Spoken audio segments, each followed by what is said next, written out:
Hello, friends.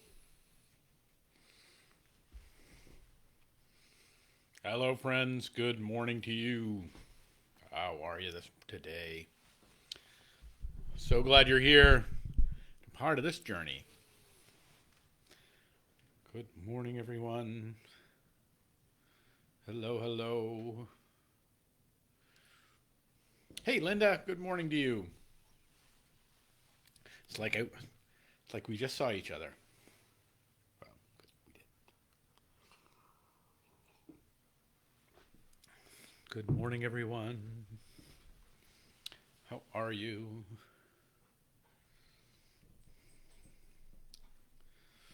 Hey, Vicky. Hope you had a good day at the beach.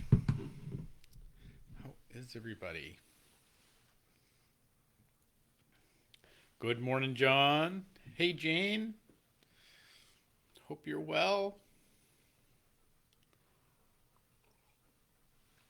Karen, good morning. Hi. Great to see you. Hope you're doing all right. Jamie Battles, everybody. So, yeah, because you mentioned it, now I always have to make a voice. That's how it works here. Now you so good morning, everybody. All right, good morning. Good morning, good morning. It is a it is a properly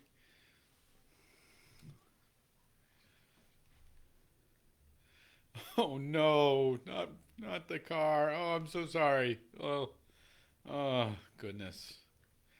So I hope it.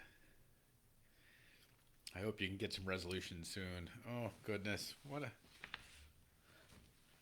Sometimes things are just hard. It works that way. All right. Good morning, everybody. Glad that you are here. It is the 15th day, middle of September. The 15th day of September here on this Thursday at 11:11, and I am glad you're with us. Glad you're a part of this journey.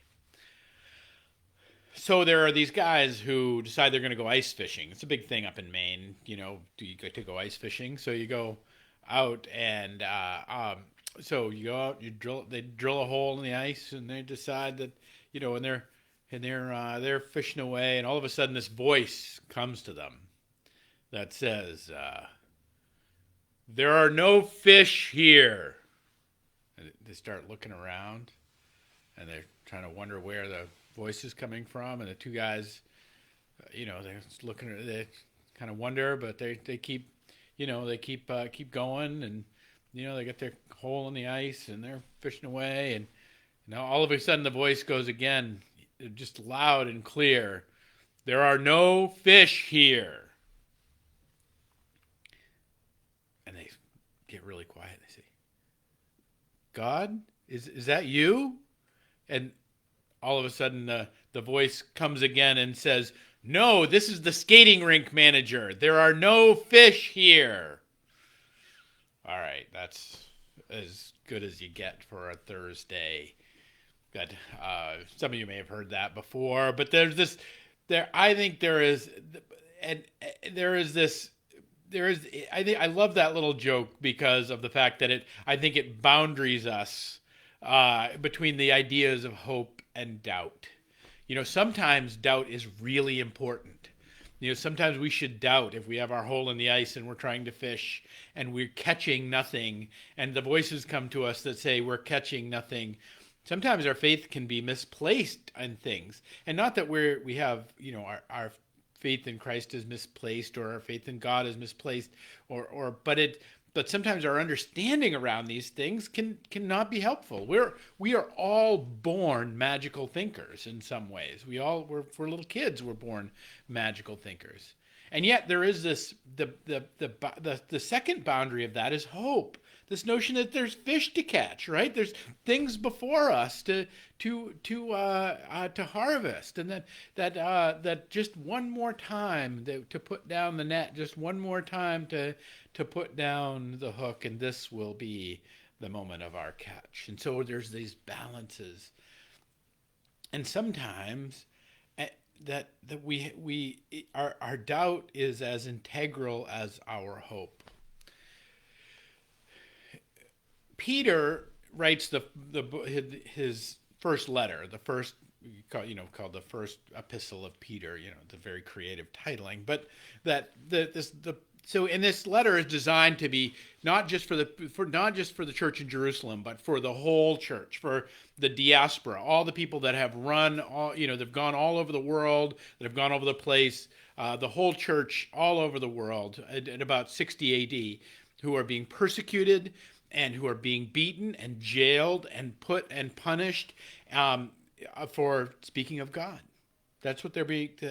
And so he wrote this letter as an instruction to them, but both to give them hope and also some guidance on how to live out this life in the midst of great persecution, and to live out the kind of the knowledge of Christ in the midst of a whole lot of reasons to have doubt, as you see your friends getting dragged away by the police, to have all sorts of reasons to have doubt, to be oppressed in your own struggle and your own pain. And in the third chapter, he says this is 1 Peter 3:15. He says, "Always be prepared to make a defense to anyone who asks you for a reason for hope, for the hope that is in you." I want to say that. I'll say it again. Always be prepared to make a defense to anyone who asks you for a reason for the hope that is in you. If you're fishing away and you don't have a good reason, I'm not talking about a feeling, like a warm and fuzzy and chocolatey feeling. I'm not talking about a doctrine that has been given to you. I'm not talking an argument that just says have more faith. I'm talking about that have a defense for your hope, and I think there's just brilliant wisdom in this, because what it requires of us is, before we get on the ice, before we go fishing, before we put down our hook, before we invest in the time and the place in which we're going to put our hope, we have to come up with a decision that says, this we can stand on. This I know to be true. And that it's not just what we know to be true because it's been given to us, but we know to be true because of our experience and our lived experience, and that it is our own. Maybe somebody taught it to us, but it is not something that we took without examination. And so to think about this notion about when you say or you encounter people, because this is the world we live in, friends. This is the world we live in. Yesterday was Ryan's birthday. As you know, he was 16. But when he was in 5th grade, there were 43 fifth graders in his school. There were 2 classes of about 20-something each. And there, in those 2 classes, he was the only child of 43 fifth graders that went to church. 1 out of 43. That was the world in which he was living. That was the world in which we were living. That's the world in which we're living now. This notion of having, that there's all manner of reasons, just like the year 60. I mean, we may not be dragged off by police, but there's incredible social pressures around the idea of being a person of faith and what that means and what that looks like. And I don't care, whether you're walking through the doors of 282 Rock Street every Sunday and you're here and you're fighting it out, or you are carrying your hope in your heart and you're living out today. I don't care what your level of engagement is there. But the fact that if you're listening to my voice, you probably got something that you're trying to contend with, that you're trying to work out, that you're trying to figure out, that you're trying to strengthen.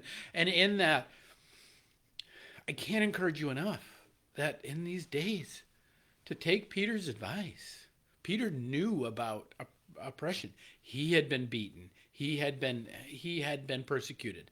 Peter would be crucified in Rome for preaching the gospel.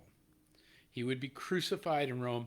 And in fact, the great story of Peter is that he was actually crucified upside down because he did not consider himself worthy to be crucified in the way in which Christ was crucified.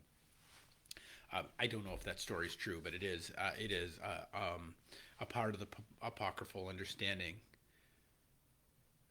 They weren't just, kind of making things up or saying this is a good idea. He's suggesting to us to always be prepared to make a defense to anyone who asks you for a reason for the hope that is in you. Now, maybe you're feeling hopeless. And if you're feeling hopeless, engage your doubt. Like, maybe this is not the place to drill my hole to go fishing. Maybe this is not the place that is nourishing me. Maybe I need to rethink how I understand Jesus. Maybe I need to rethink how I understand my life. Maybe I need to rethink how I understand the living of my days. Maybe I need to rethink some things. And that's not a scary thing. That's a wonderful thing. Paul Tillich says, one of the great theologians of the 20th century, that doubt is not the opposite of faith. Doubt is a component of faith. You can actually live into a life of faith without the doubt is kind of the bleeding edge, the place where our reason and our ideas and revelation kind of start to mix together. And sometimes there's some friction there. Sometimes there's some difficulty there. But at the heart of it is that we have these hints. We have these little indications along the way, whether it's, the voice of the skating rink manager telling us there's no fish there, or whether but there's also the indications of our own soul.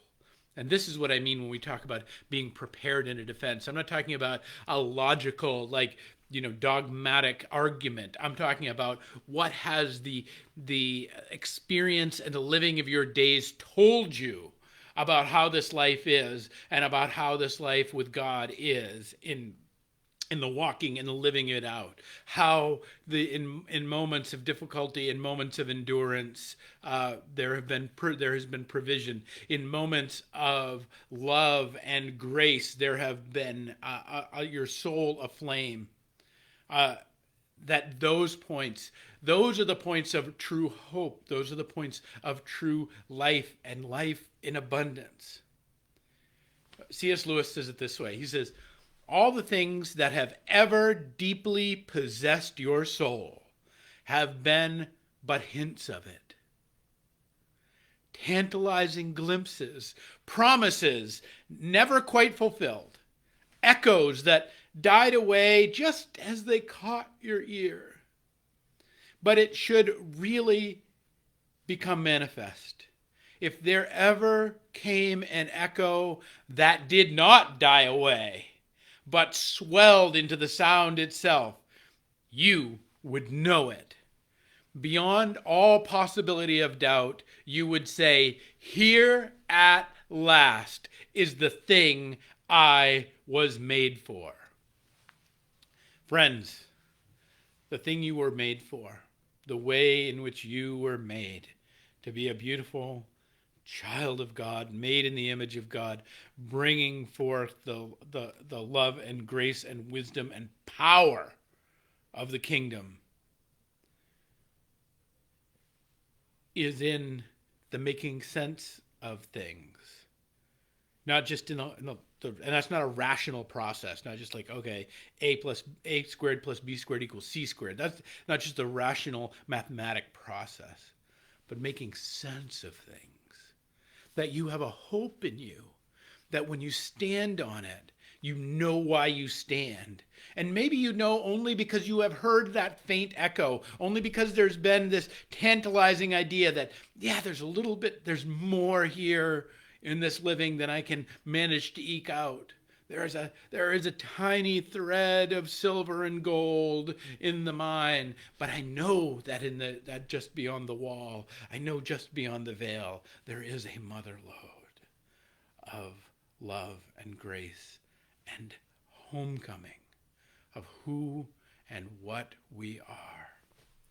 So as we're trying to fight out these days, as we're working through these days, I really want you to maybe spend a little time this weekend, maybe spend a little time today considering Peter's words, to always be prepared to make a defense to anyone who asks you for a reason for the hope that is in you.